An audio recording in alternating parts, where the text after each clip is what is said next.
오늘 말씀의 제목 믿음과 성숙 따라서 하시죠. 믿음과 성숙. 네. 고맙습니다. 어떻게 보면 물질과 관련한 믿음의 출발점은 먹고 사는 것에서부터 시작됩니다. 본문 22절을 보도록 하겠습니다. 22절 제가 봉독해 드리죠. 또 제자들에게 이르시되 그러므로 내가 너희에게 이르노니 너희 목숨을 위하여 무엇을 먹을까 몸을 위하여 무엇을 입을까 염려하지 말라라고 말씀하십니다.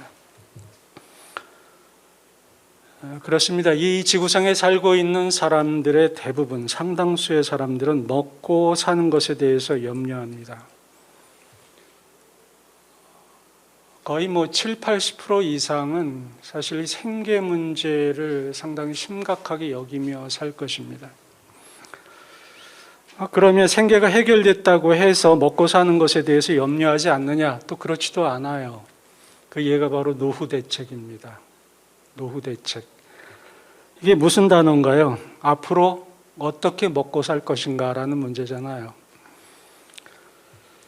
간단하게 계산 하나 해보겠습니다. 제가 어떤 보도를 보니까 부부가 한 달을 살려면 주거비를 포함해서 최소 150만 원이 있어야 한다고 하더라고요. 평균적으로 150만 원. 이걸 가지고 한번 계산해 보겠습니다. 부부가 그러면 1년을 살려면 얼마가 필요한가? 1,800만 원이 필요하더라고요.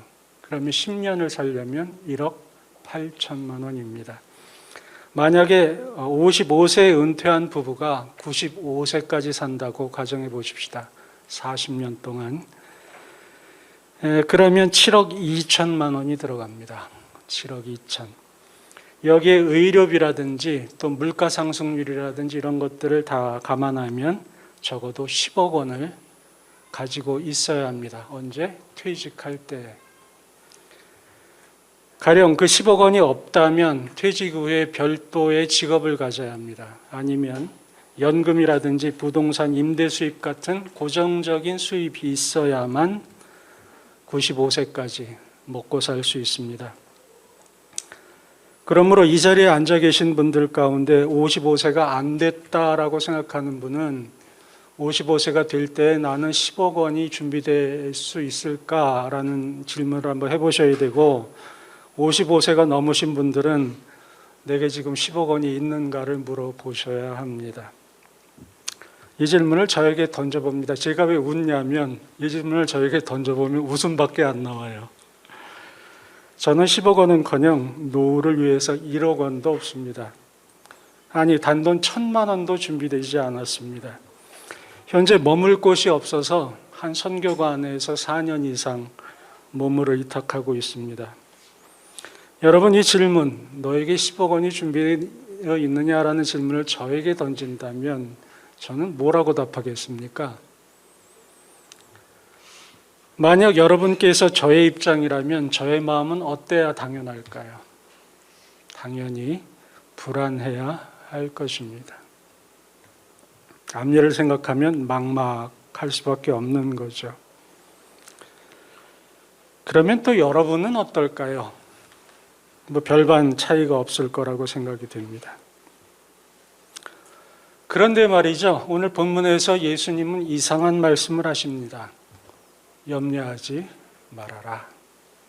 걱정하지 말아라 라고 말씀을 하세요. 특별히 하나님의 자녀 그리스도인들은 그런 것들을 염려할 필요가 없다라고 말씀을 하십니다. 왜요? 하나님께서 공급해 주시기 때문입니다. 아무리 이 땅이 어려운 환경 가운데 있다 하더라도 하나님은 그의 자녀들을 먹고 살게 하신다라고 성경이 약속하고 있다라는 사실입니다. 그 대표적인 사례가 광야입니다. 여러분 구약 성경을 읽어보면 이스라엘 백성들이 광야 생활을 얼마 동안 했습니까? 40년 동안입니다. 광야라는 것은 그 단어 자체가 비어있다라는 뜻이고 들판이라는 뜻입니다. 그 말의 의미는 그곳에서 자라날 곡식이 있을 수 없다라는 것입니다. 그 숲을 속에서 이렇게 생존할 수 있는 짐승이 없다는 이야기입니다. 먹고 농사지어서 먹을 수 있는 것도 없고 사냥해서 또 잡아먹을 수도 없는 곳이 광야입니다. 그런데 하나님께서 40년 동안을 그곳에서 살게 하십니다. 무엇으로 살게 하십니까? 만나라는 것을 통해서 살게 하세요. 그리고 가끔 가다가 메추라기를 보내셔서 단백질을 보충하게 하십니다. 하나님께서 왜 40년 동안 그렇게 이스라엘 백성들을 광야 가운데 두셨는가? 성경은 모형론이라는 이야기를 하는데 구약 성경이 모형이 되어서 모델이 되어서 오늘날 우리에게 교훈을 주기 위함이다라는 그러한 이야기가 있습니다. 곧 40년 동안의 광야 생활, 아무것도 없는 곳에서도 그들이 생존할 수 있었다, 먹고 살 수 있었다는 것은 하나님께서 공급하신다는 사실을 가르쳐 주기 위함입니다. 저는 이 하나님의 공급하심에 대해서 대단히 신뢰합니다. 그 이유는 5년 전에 제가 한국에 나왔을 때에 여러분 앞에 설교한 적이 있었습니다.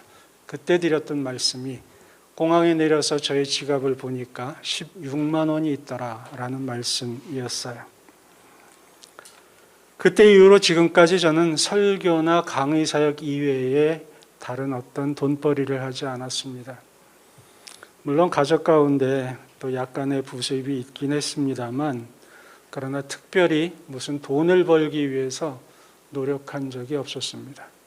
그럼에도 불구하고 저는 그 5년 전부터 지금까지 단 한 번도 굶은 적이 없었고 옷이 없어서 헐벗은 적이 없었습니다. 저희 집에 통용되는 한 가지 표현이 있습니다. 그게 뭐냐면 이제 누군가 부담스럽겠다라는 말 또는 이제 누군가 움직이겠구나라는 말입니다. 무슨 말인가 하면 저희 가족 가운데 어떤 사람이 통닭이 먹고 싶네 이렇게 얘기하면은요 하루 이틀이 지나기 전에 누군가 통닭을 사갖고 옵니다. 또 가끔 가다가 회가 땡기는군. 그러면 또 하루 이틀이 지나기 전에 전화가 와요. 선교사님 우리 월미도에 회 먹으러 갈까요? 제가 싫다고 하겠습니까? 그래서 가족 간에 누군가가 무엇이 먹고 싶어라는 말이 딱 떨어지면 누군가는 또 이렇게 얘기합니다. 어떤 사람이 마음에 부담이 생기겠네. 혹은 이제 누군가 움직이겠군이라고 이야기합니다.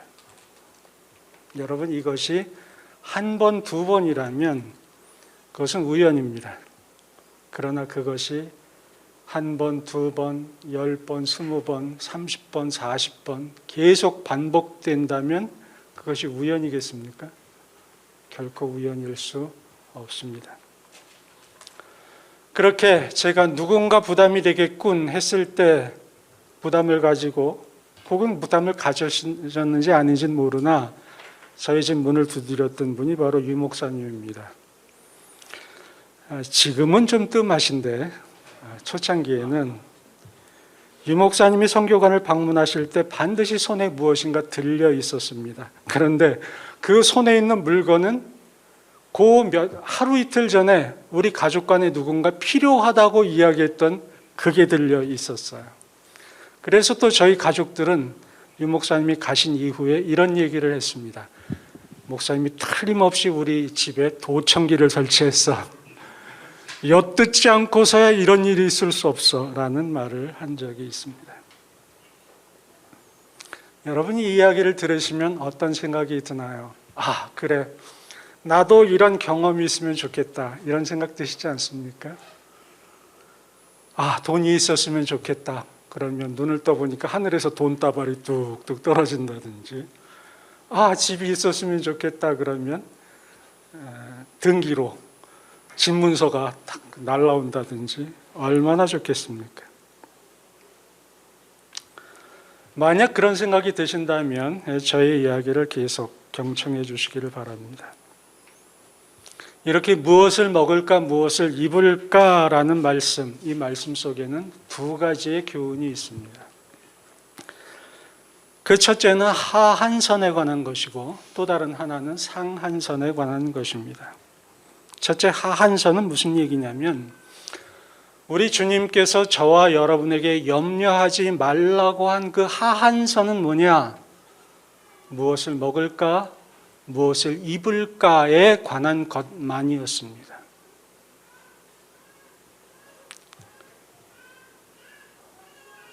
내가 어느 아파트에 살아야 하지? 내 자식이 어떤 학교에 들어가야 하나? 내 직위가 어디까지 올라가야 할까? 이런 것에 대한 염려가 아니라는 것입니다. 주께서 말씀하셨던 것은 무엇을 먹을까, 무엇을 입을까에 관한 것이었다라는 겁니다.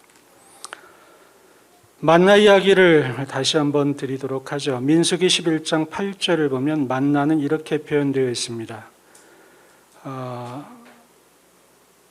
맷돌에 갈기도 하며 절구에 찢기도 하고 가마에 삶기도 하여 과자를 만들 수 있는, 그래서 그 맛이 기름 섞은 과자 맛이 나는 그러한 어떤 음식 재료였습니다. 과자 맛이 나니까 얼마나 좋았겠어요. 그러나 여러분이 과자 맛나는 만나를 하루 먹고 이틀 먹고 한 달 먹고 1년 먹고 10년 먹고 40년 동안 먹었다. 뭐만? 만나만. 그러면 어떻겠습니까? 그 음식이 지긋지긋했을 것입니다. 그래서 민수기 12장 5절을 보면 이스라엘 백성들은 이런 얘기를 해요. 우리가 애굽에 있을 때에는 값없이 생선과 오이와 참외와 부추와 파와 마늘들을 먹은 것이 생각났다. 이런 이야기를 합니다. 이 말은 뭐냐면 하나님께서 만나는 주셨는데 생선이나 오이나 참외나 부추나 이런 것들은 주시지 않았다라는 겁니다. 아니, 기왕 주시려면 좀 풍성하게 주시고 산의 진미가 될 수 있는 그러한 음식 재료를 주실 일이지 만나만 주시는 거예요. 만나만. 하나님은 참 인색하고 가혹하게 이스라엘 백성들을 다루셨습니다. 요즘 말로 짠내 나는 짓을 하신 거예요. 좀 풍성하게 주시면 안 됩니까? 그러나 하나님께서 이스라엘 백성들에게 주신 것은 먹고 살 수 있는 것을 주신 것입니다. 광야에서 행진을 계속할 수 있을 만큼, 그리고 그들이 40년이 지나서 가나안 땅에 들어갈 수 있을 만큼만 공급하셨습니다. 그러면서 하나님은 어떤 것을 가르쳐 주셨느냐? 너희들의 목숨을 지키는 자는 나이다 라는 가르침을 주신 것입니다. 우리 그리스도인들은 종종 이런 생각을 합니다. 하나님께서 조금만 더 풍성하게 주시면 좋을 텐데, 좀 넉넉하게 해주시지 왜 이렇게 근근히 살아갈 수 있을 정도만 허락하신 것인가? 내게 좀 더 풍부한 물질을 주신다면 좀 더 멋있는 그리스도인으로 살아갈 수 있을 텐데 라고 이야기를 하고 생각합니다. 그렇지 않습니까? 저는 그렇게 생각한 적이 있습니다. 그런데 한 가지 생각해 보십시다. 당시 광야에 있는 백성들에게 만나만 주시지 않고 정말 풍성한 음식을 주시고 살 수 있는 너무 좋은 환경을 주시고 금과 은과 보석과 정말 호화로운 삶을 살 수 있는 것을 주셨다면 이스라엘 백성들은 광야에서 가나안으로 가려 했을까요? 아니면 광야에 머무르려 했을까요? 어떻게 저와 생각이 같으십니까? 그들은 결코 가나안으로 들어가려 하지 않으셨을 것입니다. 여기가 좋사오니 라고 했을 것임이 틀림없습니다. 저는 이런 생각을 해봅니다. 저와 여러분에게 하나님께서 로또 1등을 10번 당첨시켜 주시고 혹은 주식을 사는 것마다 폭등하게 하고 엄청난 재물을 주셨다. 그럼에도 불구하고 저와 여러분이 겸손한 자세로 하나님을 섬기며 그리스도인으로 살아갈 수 있을까라는 것입니다. 저와 여러분에게 그러한 능력이 있으며 저와 여러분에게 그러한 자신이 있겠느냐라는 것이에요. 그런데 그러한 생각이 있다고 말씀하시는 분은 그야말로 스스로를 너무 과신하는 것입니다. 만약 하나님께서 물질을 조금 더 주시면 내가 더 잘할 텐데라고 생각하는 그 자체가 뭐냐면 하나님에 대해서 잘못 이해하고 있다는 겁니다. 하나님의 공급에 대해서 잘 모르고 있다는 거예요. 그러므로 하나님이 많이 주시면 그것을 제대로 사용할 능력이 없다라는 뜻입니다. 여러분이 아셔야 할 것이 있습니다. 만나는 어디에서만 내리는지 아십니까? 광야에서만 내립니다. 광야에서만. 하나님께서 또 광야라고 해서 다 만나를 주시는 것이 아닙니다. 이스라엘 백성에게만 주십니다. 하나님께서 먹고 살 것을 책임져 주시는 대상은 누구냐면 하나님의 자녀들입니다. 저와 여러분들에게만 하나님께서 주시는 것입니다. 무엇을 먹고 싶다, 뭐 나에게 필요하다, 그러면 통닭을 사오고 전화를 해서 멀미로 갈까요? 라는 전화를 받고 싶으신가요? 그러면 그 전제가 있어요. 주머니에 16만 원밖에 없어야 합니다. 여러분의 주머니에 먹고 살 만한 것이 있으면 하나님은 그런 것을 허락하지 않으세요. 왜? 자기 돈으로 먹고 살 수 있는데. 한선이 있습니다. 하나님께서는 저와 여러분이 이 땅에서 목숨을 연명할 수 있도록, 이 땅에서 생존할 수 있도록 하겠다라고 약속하셨습니다. 이것을 믿는 것이 출발점입니다. 두 번째 생각할 것은 상한선입니다. 우리가 무엇을 입을까, 무엇을 먹을 거에 대한 그 선을 넘는 그 이상은 어떻게 생각해야 하는가? 라는 거죠. 그것을 성경은 욕심이라고 이야기합니다. 다른 말로 탐심이라고 이야기를 해요. 그것을 갖는 것 자체를 욕심이나 탐심이라고 말하지 않습니다. 그런데 그것을 갖는 이유가 내가 먹고 살기 위함이라는 이유로 갖고자 한다면 그게 욕심이요, 탐심이라는 겁니다. 왜? 하나님께서 공급해 주시는데 그것을 내가 또 갖고자 하기 때문인 거죠. 그래서 디모데전서 6장 8절에서 사도 바울은 이렇게 이야기합니다. 우리가 세상에 아무것도 가지고 온 것이 없으며 또한 아무것도 가지고 가지 못하리니 우리가 먹을 것과 입을 것이 있은즉 족한 줄로 알 것이니라. 무엇에 족하게 생각하라고요? 먹을 것과 입을 것이 있으면 만족하게 생각하고 살라라는 것입니다. 만약 먹을 것과 입을 것만으로 만족하지 못한다면 그 이상은 욕심이요, 탐심입니다. 여러분이 이 땅을 살면서 그 상한선을 내 생존을 위해서, 내 생계를 위해서, 내 누림을 위해서 그것을 추구한다면 방금 여러분께 소개해드린 디모데전서의 말씀, 사도 바울의 말씀에 벗어나는 것입니다. 족한 줄로 알지 못하기 때문인 거죠. 그래서 사도 바울은 계속되어지는 성경에서 이렇게 이야기합니다. 부하려 하는 자들, 곧 그 상한선을 추구하는 자들은 시험과 올무와 여러 가지 어리석고 해로운 욕심에 떨어지나니 곧 사람으로 파멸과 멸망에 빠지게 하는 것이라. 돈을 사랑함이 일만 악의 뿌리가 되나니 이것을 탐내는 자는 미혹을 받아 믿음에서 떠나 많은 근심으로써 자기를 찔렀도다.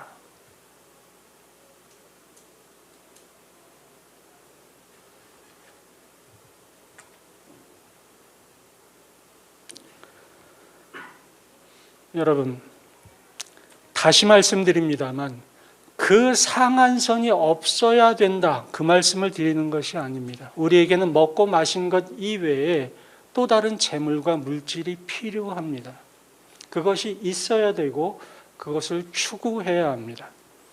그런데 그 추구하는 목적이 무엇인가에 따라 엄청난 결과의 차이를 우리에게 준다라는 것이죠. 가령 그것이 나의 안전과 아까 말씀드린 나의 노후 보장을 위해서 그것을 추구한다면 그것 자체가 오늘 본문에 의하면 근심으로써 자기를 찌르는 행위가 된다라는 것입니다. 제가 노후를 하려면 약 10억 원이 있어야 된다고 말씀드렸죠. 여러분 가운데 1억 원이 있는 분이 있다고 하십시다. 그러면 그분은 어떻게 하여야 9억을 더 마련할 수 있을까를 염려하기 시작할 것입니다. 자기에게 1억 원의 여분이 있음에도 불구하고 9억 원을 추구합니다. 그런데 그것은 예수님께서 말씀하시기에 불필요한 것입니다. 왜? 공급하실 것이기 때문에. 그러므로 예수님의 말씀에도 불구하고 그것을 자신의 안전을 위해 추구한다면 그것이 근심이 되는 거예요. 그리고 그것이 자기를 찌르는 행위가 되는 겁니다. 그러므로 그것을 향해 달려가기 때문에 그는 파멸에 이르게 되는 거예요.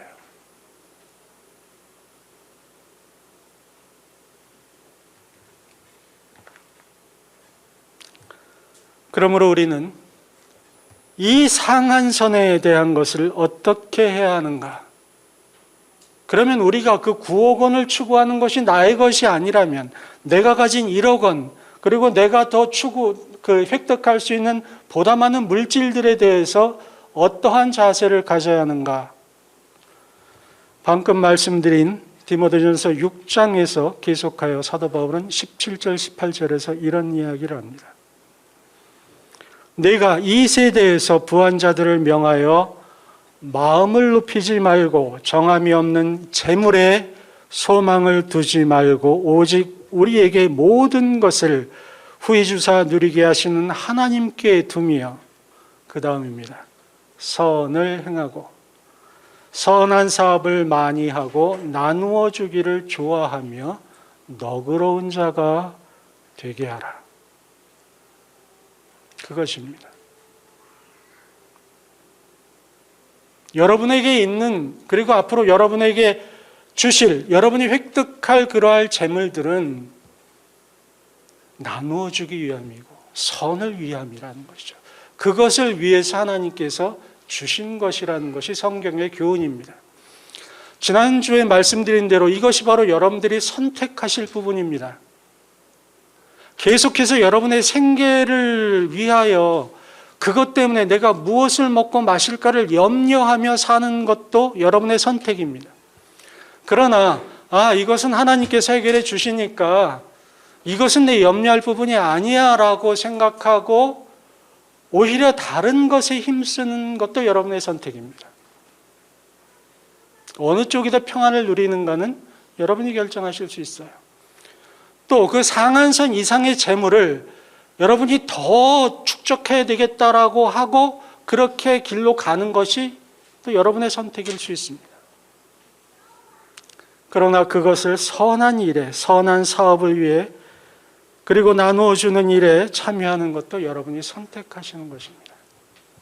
다만 어느 쪽의 파멸의 길인지, 어느 쪽이 평안과 은혜와 축복의 길인지는 여러분이 또 너무나 정확히 아실 것입니다. 자, 여러분 가운데 그래 맞아. 저 목사의 말이 맞아. 그러면 나도 저렇게 되고 싶은데 근데 나는 여전히 이쪽에 마음이 여전히 묶여 있는 것 같아. 어떻게 해야 하지? 라고 생각하시는 분이 있을 것 같아서 그렇다면 우리들의 믿음이 성장하는 방법, 성숙해지는 방법에 대한 5가지를 간단하게 말씀드리고자 합니다. 첫째는 여러분 자신이 귀한 존재임을 알아야 합니다. 본문 23절, 24절을 우리 보도록 하죠. 여러분 성경 있으신 분은 함께 읽어주시도록 하겠습니다. 23, 24절입니다. 시작.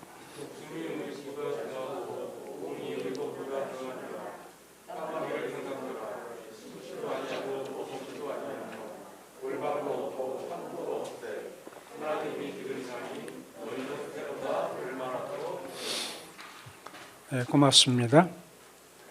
예수님께서는 계속해서 까마귀라는 그런 동물을 예로 드시면서 까마귀를 생각하라. 심지도 아니하고 거두지도 아니하며 골방도 없고 창고도 없지만 하나님이 기르신다라고 말씀하십니다. 그러면서 계속해서 너희는 새보다 얼마나 귀하냐. 곧 너희들의 귀함을 설명하기 위하여 까마귀라는 존재를 예로 드시는 것입니다. 그렇다면 여기서 이야기하는 너희는 누구입니까? 하나님의 자녀입니다. 저와 여러분, 우리들을 이야기하는 그 대상이 바로 너희입니다. 너희가 얼마나 귀한가? 이 말은 너희는 참으로 귀하다라는 말인 것이죠. 우리는 하나님의 자녀입니다. 자녀이기 때문에 사랑하시는 것이죠. 약 한 달 전에 이태원에서 정말 가슴 아픈 사고가 일어났습니다. 엄청난 젊은이들이 길을 걷다가 목숨을 잃는 참혹한 사건이었습니다. 최근 들어서 유가족들이 기자회견을 열고 아픈 마음을 꺼내면서 울부짖는 그런 소리를 들었습니다. 한 TV 프로그램에서 고 송채림 양의 아버지라는 분의 모습이 이렇게 비춰지더라고요.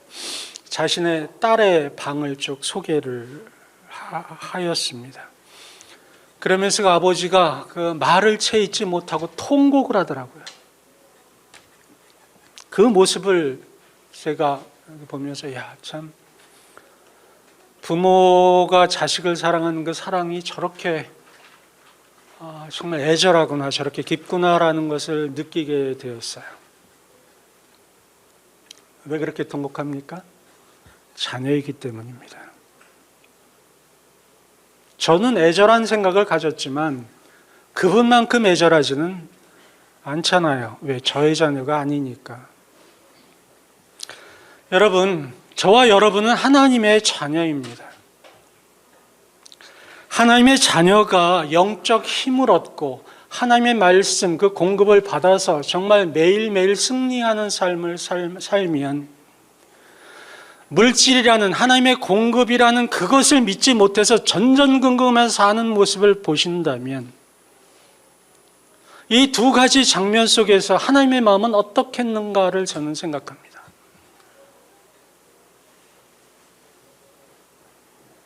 오히려 내가 더 갖기 위해서 내가 지금 마련한 것이 부족해. 내 노후 자금이 10억이 있어야 되는데 나는 지금 1억밖에 없어. 9억이 더 있어야 돼 라고 하면서 모든 것을 포기하고 달려가는 그 모습을 볼 때 그 영혼이 죽어가고 그 마음이 강팍해지고 그의 발걸음이 파멸로 가는 것을 볼 때 아버지 하나님의 마음이 어떻겠느냐라는 것입니다.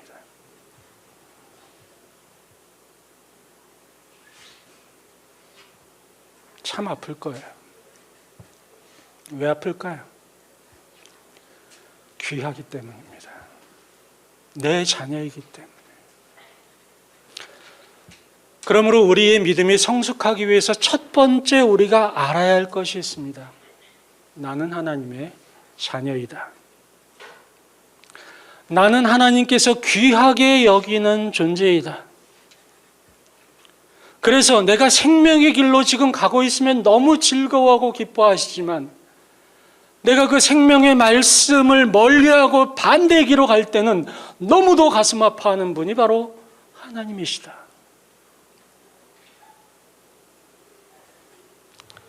두 번째 알아야 할 것이 있습니다. 그것은 자신이 무능한 존재임을 아는 것입니다.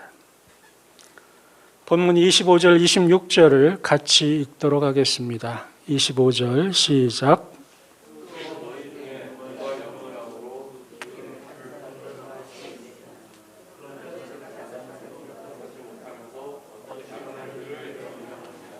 예, 감사합니다.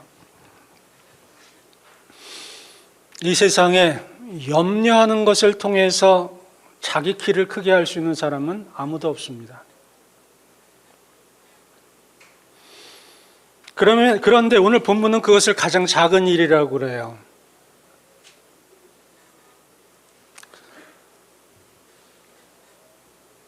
염려로 우리 키를 크게 할 수 없는 존재, 우리 키조차도 우리 마음대로 크게 하지 못하는 존재, 이것이 바로 인간이라는 것입니다. 곰곰이 생각해 보면은요, 우리 인간이, 저와 여러분이 할 수 있는 일이 많기도 하지만 의외로 할 수 없는 일도 많습니다. 그것은 제가 암에 걸려보니까 그렇더라고요. 요즘 얼마나 의술이 발달했습니까? 좋은 약이 나왔어요. 항암제가 얼마나 좋습니까?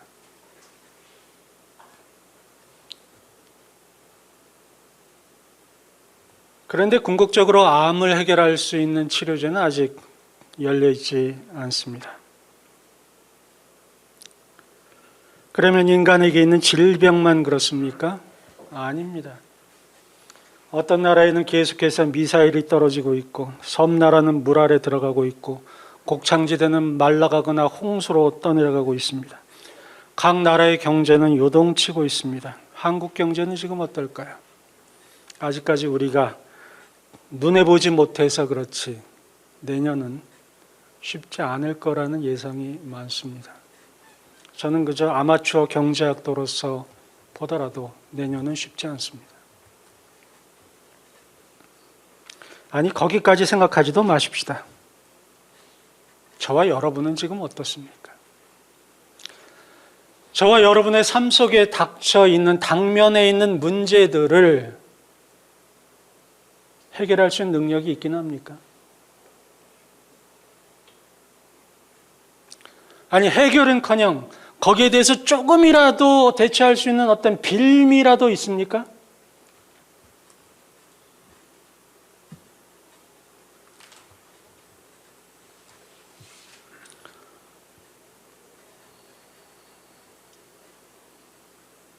우리는 겸손히 우리 자신의 무능함을 인정해야 합니다. 우리가 할 수 있는 일은 감사해야 되겠지만 우리가 할 수 없는 일은 인정해야 합니다. 그것이 우리가 해야 할 두 번째 일입니다.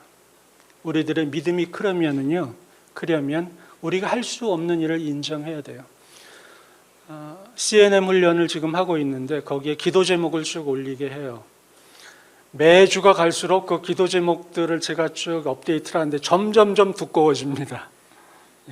예전에는 뭐 1, 2분이면 쭉 훑어봤는데 이제는 한참 봐야 돼요.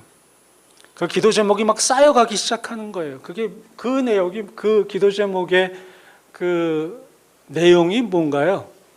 스스로 할 수 있는 일입니까? 스스로 할 수 없는 일입니까? 할 수 있는 일이라면 거기에 쓰지 않습니다.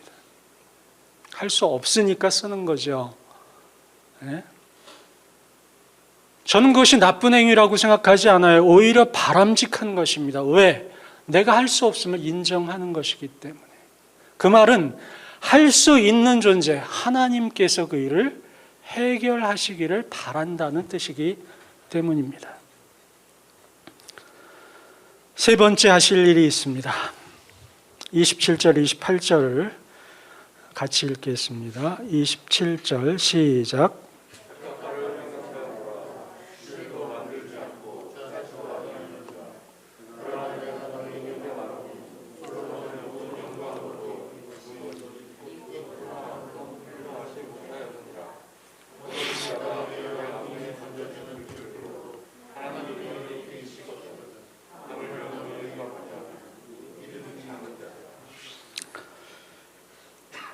(27절에) 백합화를 생각하여 보라라고 말합니다. 제가 살고 있는 선교관을 와보신 분은 아시겠지만 집을 들어가려면 바로 앞에 백합화가 심겨져 있습니다. 그렇게 오래 꽃을 피진 않더라고요. 잠시 폈다가 지는데 이 백합이 필 때면은요 향기가 정말 좋습니다. 이 백합의 향기가 마치 그 하얀 나팔들이 이렇게 그 연주를 하는 것 같은데 향기로 연주를 하더라고요. 모습이 참 아름다웠습니다. 본문에서 실로 만들지 않고 짜지도 않았다 이렇게 표현하고 있는데요. 저는 그 백합화 옆을 지나가면서 정말 그렇다. 아름답기도 하지만 굉장히 또 당당하기도 했어요.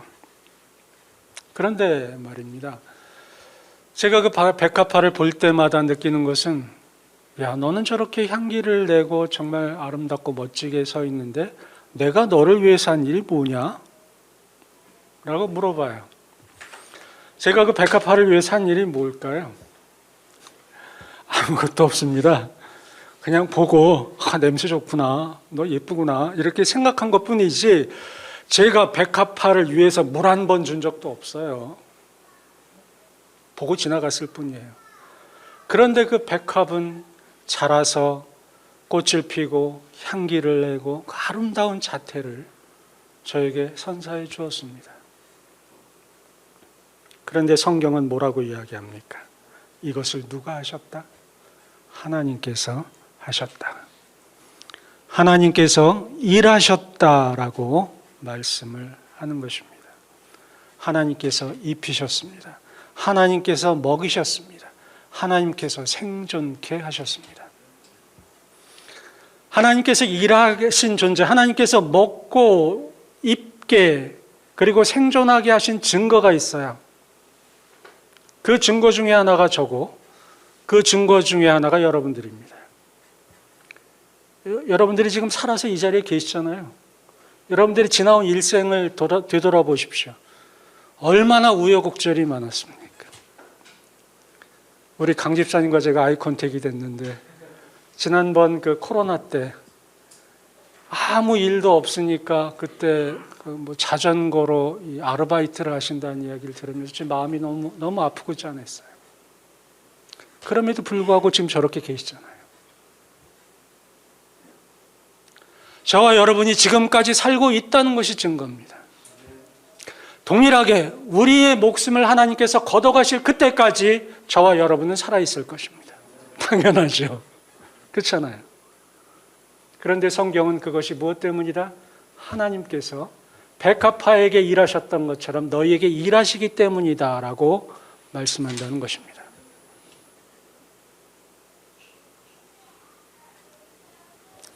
네 번째를 살펴보겠습니다. 29절 함께 읽도록 하죠. 29절 시작. 너희는 무엇을 먹을까 무엇을 마실까 하여 구하지 말며 근심하지도 말라. 네 번째 살펴볼 것은 여러분에게 허락된 수단이 있음을 알라는 것입니다. 그렇습니다. 하나님께서는 이렇게 먹고 살게 하기 위해서 수단을 주십니다. 하나님께서 입히신다, 하나님께서 공급하신다는 말을 들으면 우리가 이런 질문을 해요. 그러면 난 아무것도 안 해도 되는 거냐? 그냥 두 손 두 발 다 놓고 입만 벌리고 있으면 되겠구나 라는 말을 여러분이 들을 수 있고 또 그런 생각을 할 수도 있습니다. 그러나 성경은 그렇게 이야기하지 않습니다. 절대 그렇지 않습니다. 본문의 두 예화로 우리가 생각해 보죠. 까마귀 생각해 보십시다. 하나님께서 까마귀를 먹게 하십니다. 그런데 까마귀가 어떠한 먹이를 먹으려면 어떻게 해야 합니까? 날아가야 합니다. 먹이가 있는 곳까지. 그러려면 무엇을 해야 되나요? 날개짓을 해야 돼요. 그러면 그 날개를 누가 만드셨습니까? 하나님께서 만드신 것입니다. 곧 하나님은 그 까마귀로 하여금 생존하기 위해서 날개를 주신 겁니다. 그렇죠? 백합화를 보시죠. 백합화가 그렇게 향기를 내고 아름다운 자태를 우리들에게 선사합니다. 그러려면 그 백합화 꽃까지 줄기가 있고 뿌리가 있어야 합니다. 그 뿌리를 통하여서 수분이 올라오고 양분이 올라와야 돼요. 수분과 양분은 하나님께서 준비하신 것이라고 보면 백합화는 무엇을 해야 합니까? 뿌리를 통하여 줄기를 통하여 양분과 수분을 흡수해야 합니다. 그래서 하나님이 뿌리와 줄기를 주신 것입니다. 만나도 마찬가지예요. 가시 같고 과자만 나는 모양은 진주 같은 만나를 들판에 이슬처럼 주셨습니다. 그러면 이스라엘 백성들은 어떻게 해야 하나요? 광주리를 들고 밭으로 나가서 만나를 채집해야 합니다. 이스라엘 백성이 입을 딱 벌리고 있으면 만나가 숑숑숑 들어간 게 아니라는 겁니다. 메추라기를 또 생각해 보죠. 메추라기는 새 아닙니까? 하나님께서 동풍으로 불어서 쫙 메추라기를 날아오게 했어요. 그럼 이스라엘 백성들은 어떻게 해야 합니까? 메추라기를 잡으러 나가야 합니다. 그러면 메추라기가 순순히 잡힐까요? 저 여기 있어요. 저 잡아주세요. 그럴 것 같습니까? 아닐 겁니다. 잡으려고 하면 날아갈 거예요. 큰 짐승도 큰 동물도 아니잖아요. 이리 뛰고 저리 뛰고 할 겁니다. 그럼 이스라엘 백성들은 그걸 잡으려고 또 이리 뛰고 저리 뛰고 해야 될 거예요. 그것을 하지 않으면 메추라기를 먹을 수 없습니다.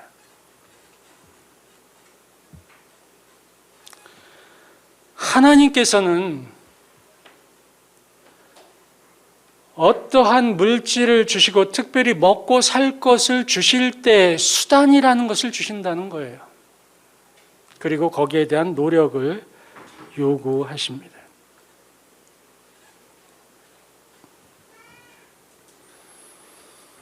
성경에서 재미있는 부분이 있는데요. 여호수아서 5장 12절을 보면 이스라엘 백성들이 가나안 땅으로 들어갑니다. 그러자 기록이 이렇습니다. 또 그 땅의 소산물을 먹은 다음 날에 만나가 그쳤으니 이스라엘 사람들이 다시는 만나를 얻지 못하였고 그 해에 가나안 땅의 소출을 먹었더라.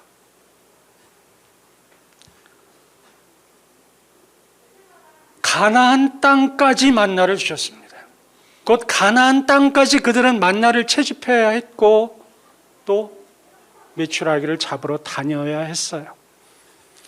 그리고 가나안 땅부터는 농사를 지어서 그 소산물을 먹어야 했습니다. 소산물을 먹도록 농사를 지어야 했고 농사를 지을 수 있는 땅을 주셨다는 것입니다. 하나님은 수단을 주시게 됩니다. 다시 말씀드립니다. 제가 누군가 부담되겠군. 나는 정말 아무것도 없어. 그때 제가 월미도 회에 관한 예를 드릴 때 그때 저의 주머니에는 3만 원이 있었어요. 정말 아무것도 없었습니다. 그럴 때 하나님께서는 이러한 전화를 통해서 그러한 일들을 허락하세요. 수단이 없을 때는 그렇게를 하십니다. 그렇게 만나를 주시고 메추라기를 주시고 월미도 회를 주세요. 그러나 우리들의 주머니에 여분의 어떤 재정이 있고 우리가 다른 어떤 수단이 있을 때 그렇게 하지 않습니다. 요즘 저희 가정이 예전보다는 조금 재정적으로 풍부해요. 그러니까 유 목사님이 뭘 사들고 안 오시더라고요. 근데 저는 만족합니다. 왜? 유 목사님 뭘 사오시려면 저희 주머니에 다시금 3만 원만 있어야 되는데 파악하셨어요? 하나님은 여러분에게 직업을 주십니다. 그리고 여러분에게 그 직업을 위한 재능을 주세요. 그 재능을 주셨다는 이야기는 하나님께서 여러분의 그 재능과 직업을 통하여 여러분이 이 땅에서 생존케 하기 위함이라는 것입니다. 여기 우리 피아노가 있으니까 우리 김 집사님 잘 치시잖아요. 이 손가락을, 음악가가 손가락이 있다는 이유. 왜 손가락이 있나요? 첫 번째 이유는 그것을 통해서 우리가 먹고 살기 위함을 해결하신다는 것입니다. 손가락이 제대로 움직이지 않게 되면 어떻게 피아니스트가 되며 첼리스트가 되며 그럴 수 있겠습니까? 또 다른 하나는 이것을 통해서 하나님의 영광을 위해서라는 것이죠. 중요한 것은 하나님께서 수단을 주신다는 거예요. 어떤 분이 회사원이라고 하십시다. 회사에서 업무를 하려면 서류를 작성해야 합니다. 직전 능력이 있어야 돼요. 다른 것도 다 똑같지만 그런데 교통사고를 당하거나 뇌종양이 생겼네. 그러면 그분이 그 지적 능력에 대한 업무를 하실 수 있을까요? 할 수 없습니다. 뒤집어 얘기해서 그러한 지적 능력이 있고 회사의 업무를 추진할 수 있는 힘이 있다는 것은 하나님이 그것을 통하여 생계를 주신다는 거예요. 곧 하나님이 먹고 입게 하시는 수단을 그렇게 마련해 주신다는 것입니다. 길에서 구걸하는 것도 마찬가지입니다. 충북 음성에 가면 꽃동네라는 곳이 있어요. 거기에는 몸이 불편한 장애우들을 돌보는 곳인데요. 그곳을 가봤더니 입구에 커다란 돌이 있는데 이런 글귀가 써 있더라고요. 얻어먹을 수 있는 힘만 있어도 그것은 주님의 은총입니다. 아무것도 할 수 없어서 얻어먹을 수밖에 없는 그런 환경에 있다라는 것, 슬프고 힘든 일이지만 그 힘조차 하나님은 우리가 이 땅에서 생존케 하기 위한 도구로 주셨다라는 것이죠.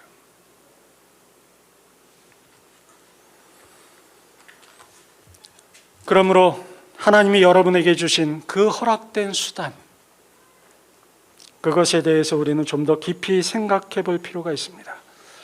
아, 하나님이 나로 하여금 이 땅에서 이거 먹고 살기 위해서 지금 이것을 주셨구나. 근데 그게 영원하지 않을 수 있어요. 다른 것으로 바뀔 수도 있습니다. 가나안 땅에 들어가기 전에 만나를 주셨듯이 그 다음에 가나안 소출을 주셨듯이 바뀔 수 있어요. 그것이 어떤 것인가 중요하지 않습니다. 다만 중요한 것은 하나님께서 우리들의 먹고 사는 것, 이 땅에서 우리가 생존을 유지하는 것에 대한 그러한 보장을 해 주신다는 것이죠. 다섯 번째 생각할 것은 하나님께서 저와 여러분이 필요한 것을 알고 계신다는 것입니다. 30절을 같이 읽도록 하겠습니다. 시작.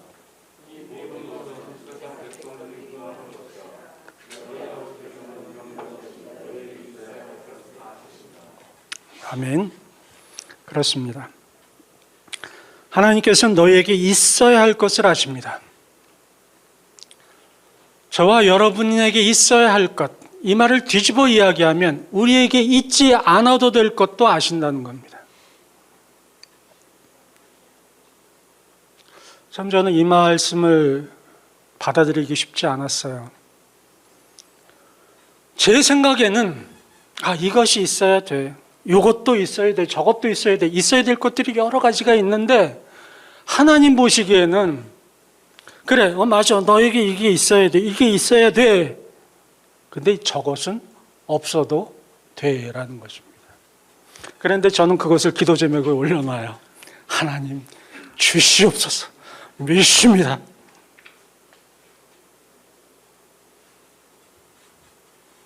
저는 그게 잘못됐다고 생각하지 않습니다. 왜?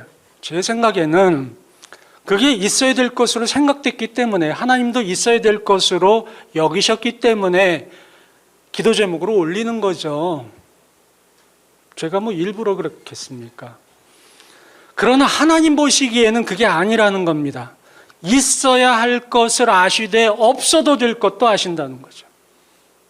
오히려 그것이 있음으로 해서 없어도 될 것이 있음으로 해서 오히려 너에게 해가 되고 오히려 너에게 부담이 되고 내가 유혹을 받아서 좌절하게 되고 낭망하게 되고 넘어지게 될 수 있는 원인이 될 수 있다는 것을 하나님이 아신다는 것입니다.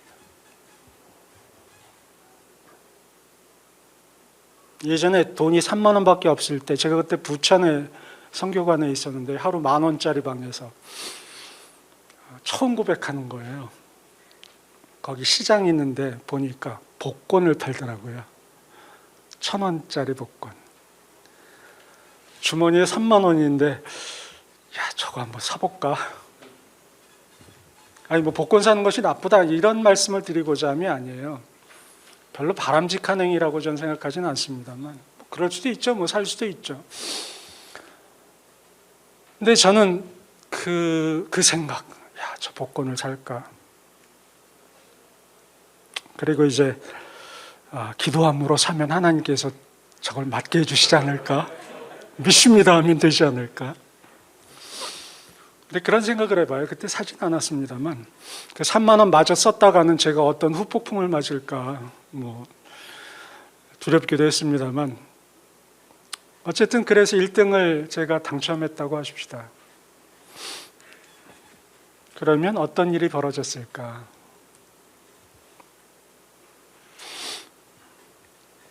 여러분이 원하시는 모든 기도를 하나님이 들으신다면 하나님은 여러분의 삶이 늘 긍정적이고 행복하게 변할 것이라고 보시는가? 아닙니다. 하나님께서는 없어야 할 것은 없게 하십니다. 오히려 우리들이 이건 있어야 돼 라고 꽝꽝 쥐고 있는 것을 잘라내버리십니다. 아니야, 그것은 너에게 없어야 돼. 그래야 내가 더 하나님을 의뢰하고 이 땅에서 내가 하나님의 백성으로 살아갈 수 있어 라고 하시기 때문에 뺏어가십니다. 그래서 어떤 이에게는 건강을 뺏어가시기도 하고 어떤 이에게는 물질을 뺏어가시기도 하고 어떤 이에게는 관계를 뺏어가시기도 합니다. 그때 우리는 하나님 왜 그럽니까? 라고 기도하게 되죠. 나중에 알게 됩니다. 아, 이래서 그랬구나. 또다시 반대로 생각해 봅시다. 하나님은 저와 여러분에게 있어야 할 것을 잊게 하십니다. 그러므로 내게 있어야 할 것을 우리는 당연하게 구할 수 있고 그것을 누릴 수 있는 자격과 권리가 있다는 것입니다. 결코 여러분 본문이 등재되어 있는 바로 이 부분에 등장하는 부자처럼 되지 마십시오. 이 부자는 자기가 많은 소출을 얻자 나는 이렇게 할 것이다. 내 곳간을 얼고 더 크게 짓고 내 모든 곡식과 물건을 거기에 쌓아둘 것이다. 또 내가 내 영혼에게 이르되 영혼아 내가 많은 물건을 쌓아두었기 때문에 평안히 먹고 쉬고 즐길 것이다 라고 그렇게 하지 마십시오.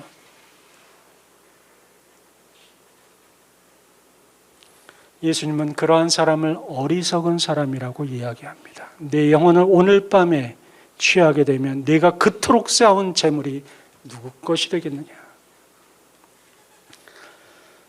그러므로 이제 우리가 해야 할 일, 그러면 우리는 어떻게 해야 합니까? 하나님의 나라를 구해야 합니다. 더 이상 믿음을 가지고 먹고 마실 것에 대해서 염려하지 않는다면 그 다음 어떻게 살아야 하는가? 31절에 그 대답을 말씀하고 계십니다. 같이 읽도록 하죠. 시작.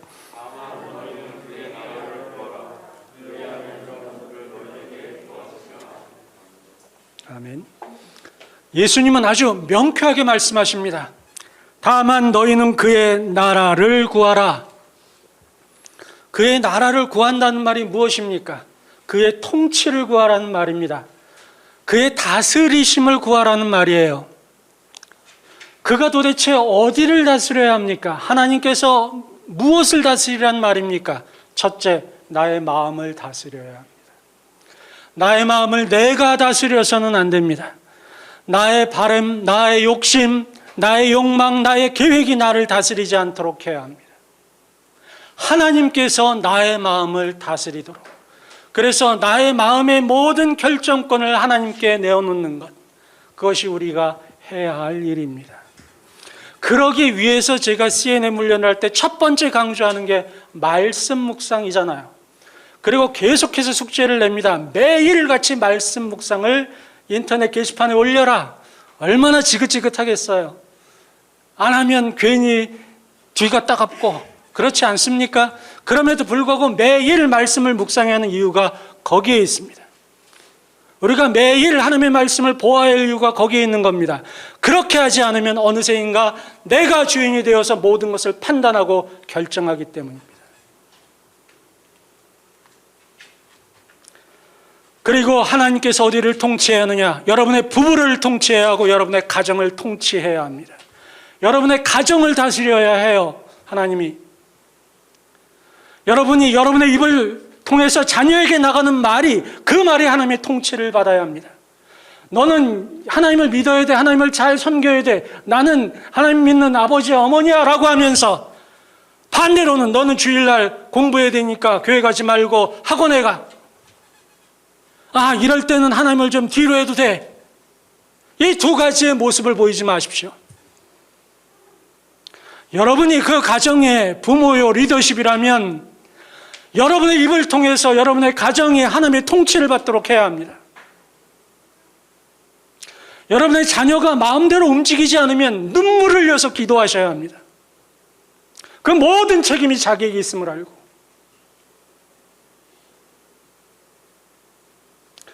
그리고 여러분이 만나는 사람들, 여러분이 가는 직장, 여러분의 학교에서 하나님의 통치가 이루어져야 합니다. 하나님의 다스리심. 여러분이 할 수 없는 것이 하나님의 일하시는 것으로 바뀌는 곳이 여러분이 일하는 곳이 되어야 합니다. 그것이 바로 하나님의 나라를 구하는 것입니다. 구하라라고 하는 것은 그렇게 추구하라는 겁니다. 그것을 향하여 내가 노력하라는 것입니다. 내가 완벽하기 때문에, 내가 그것을 하기 때문에 하라는 것이 아니에요. 그렇게 노력하라, 그렇게 애써라, 그겁니다. 그러면 때로는 내가 성공할 것이다, 때로는 실패할 것이다. 그럼에도 불구하고 구하라. 그 다음 얘기를 우리는 주목해야 합니다. 다만 너희는 그의 나라를 구하라. 그리하면 이것들을 너희에게 더하시리라. 여러분이 하나님의 나라를 구할 때 먹고 사는 것이요, 하나님이 다 주십니다. 저는 그동안 많은 실패를 해왔고 또 때로는 성공해왔습니다만, 그래도 삶의 틈틈에서 하나님의 나라를 구해야 되겠다라는 그런 소망이 있었고 때로 노력해왔어요. 그렇게 살아있지 않습니까? 암 수술을 2번을 받고 지금 항암 치료를 받고 있어도 여전히 삶이 기쁘고 행복하게 살 수 있습니다. 여러분에게 자신 있게 이렇게 서지 않습니까? 왜 그렇습니까? 하나님의 나라를 구하기 때문입니다. 되도록 할 수 있으면 하나님께서 나의 마음을 통치하시고 나를 통하여 우리 가정을 통치하시고 제가 만나는 사람들을 통치하게 하시기 위해서 저는 구하고 있습니다. 우리 함께 하십시다. 그러할 때 우리들의 믿음이 성숙하게 됩니다. 우리들의 모습을 보고 하나님은 기뻐하시게 됩니다. 야, 너 정말 잘했다. 때로 슬플 때는, 우리가 넘어질 때는, 그래, 너 넘어졌지만 이제 일어서라. 그래서 나를 더 기쁘게 하고 우리 함께 일하렴 라고 말씀하시게 된다는 것입니다. 이런 성숙의 축복이 저와 여러분에게, 여러분의 가정에 넘치기를 예수님의 이름으로 축원합니다.